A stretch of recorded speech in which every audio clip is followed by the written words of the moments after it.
Сәлеметсіздер ме, құрметті оқушылар? Биология пәні 8-ші сынып. Бүгінгі сабағымыздың тақырыбы мәдени өсімдіктер мен үй жануарлардың шығу орталықтары.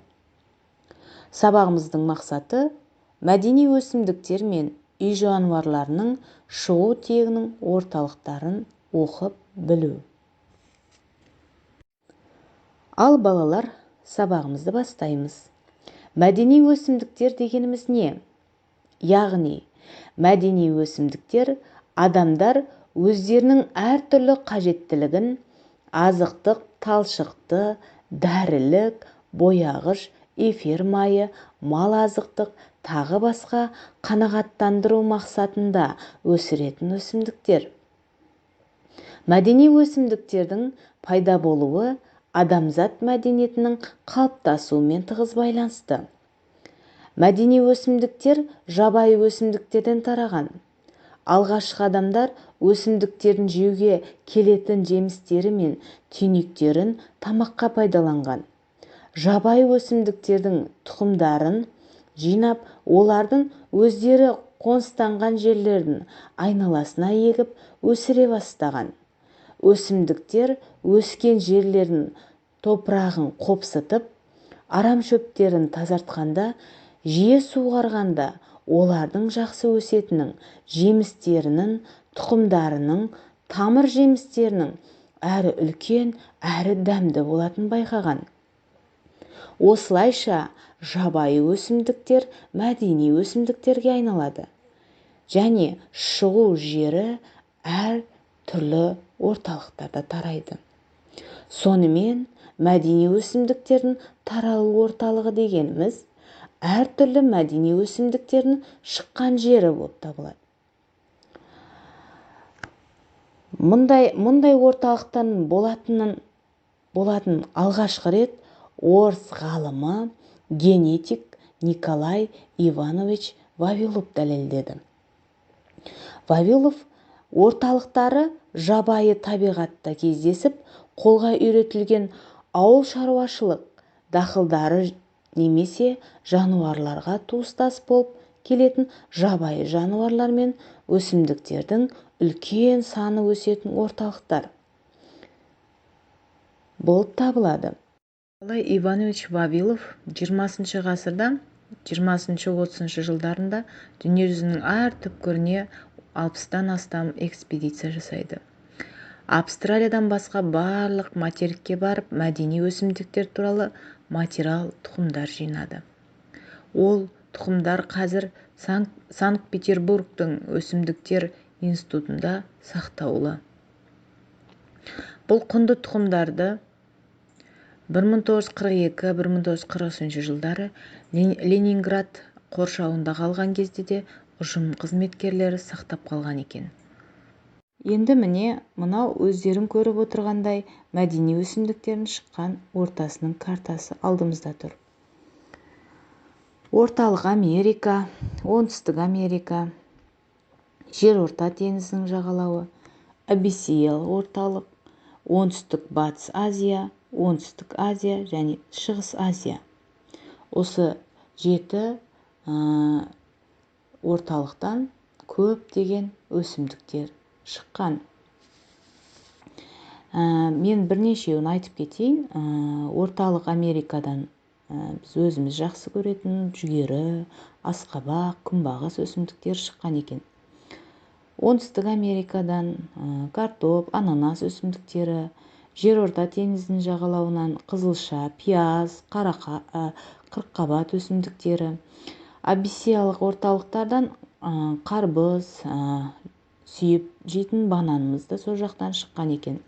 Оңтүстік Батыс Азиядан қауын, сәбізімізді көріп отырмыз. Оңтүстік Азиядан лимон, қияр, күрішіміз шыққан екен. Шығыс Азиядан өзіміз күнделікті жеп жүретін алмамыз Шығыс Азиядан шығып отыр екен. Енді шығу орталықтарын таныса отырып, мынандай бір қосымша деректерді айтып кеткім келіп тұр. Николай Иванович Вавилов өзінің экспедициялық саяхаты кезінде алманың отаны Алматы қаласына жақын тау шатқалдары деп өз болжамын айтқан екен. Ал қазір заманғы америкалық генетик ғалымдар соңғы ДНК-лық зерттеулерінде алманың мәдени түрлерін шыққан орталығы Қазақстанның Қырғызстанмен шекарасындағы сайлар екен деп тапқан екен. Енді сол мәдени өсімдіктер дүниесінің орталықтарымен бірге үй жануарларында арғы тектерін қайда шыққандығы туралы зерттеген болатын. Мына суретте көріп отырғандай, ит үй жануарлары биологиялық зерттеу бойынша ит сүтқоректілер класының төбеттер тұқымдасының қасқырлар тегіне жататын жыртқыш. Арғы тегі жабайы қасқыр. Мүйізді ірі қара ауыл шаруашылығының малының көптеген топтары жатады. Қазір үй сиырларының шыққан тегі жабайы тұр деп аталады. Қой үй жануарларының ең көп түрлерінің бірі. Қой малы басқа хайуанаттармен салыстырғанда қолға ерте үйретілген. Соңғы цитогенетикалық зерттеулердің негізінде үй қойларының арғы тегіне қазіргі уақытта кездесетін муфлон, аркар, аргалий атты жабайы қойлар жатады. Ешкі ежелгі үй жануарлары. Ең алдымен қарлы мүйізді жабайы ешкіден Балкан, Швейцариядағы Вилиска, Түркиядағы ангор ешкілері тұқымдары шыққан деп есептеледі. Жылқы қазба қалдықтары жылқының біздің дәуірімізде 7000-6000 жыл бұрын Азия, Африка және Европада қолға үйретілгенін дәлелдейді. Қолға үйретілген жылқының арғы тегі жабайы жылқылар. Өткен ғасырда жойылып кеткен тарпан және тұзат жатқызылады. Шошқа қолға үйретілген негізгі орындарында Азия, Европа және жерорта теңізі жағалауы жатады. Осыған байланысты қазіргі шошқа тұқымдарының 3 жабайы тегі бар. Олар европалық, шығыс азиялық және жерорта теңізінің жабайы шошқалары. Түйе ірі, күшті, суға төзімді жануар. Арғы тегі жабайы түйелер. Ал балалар, біз үй жануарлардың шығу тегімен таныстық. Ал оқушылар, мынау кестеде көріп отырғандай, қолға үйретілген жануарлардың орталықтары Қытай Малай орталығы, Үнді орталығы, оңтүстік және батыс Азия орталығы, жерорта теңізінің орталығы, Африка орталығы, оңтүстік Америка орталығы, Африка елдері орталығы, Азия, орталық Азия. Көріп отырғандай, осы орталықтардан үй хайуанаттар көптеген түрлері тараған екен. Және де бізде мал шаруашылығы қазақ жерінде неолит дәуірі алғашқы қолға үйретілген үй жануарлары ешкі, таутеке, қой, арқар, сиыр, жылқы, ежелгі мал сүйектері энолит дәуіріне ескерткіш ретінде қалған екен балалар.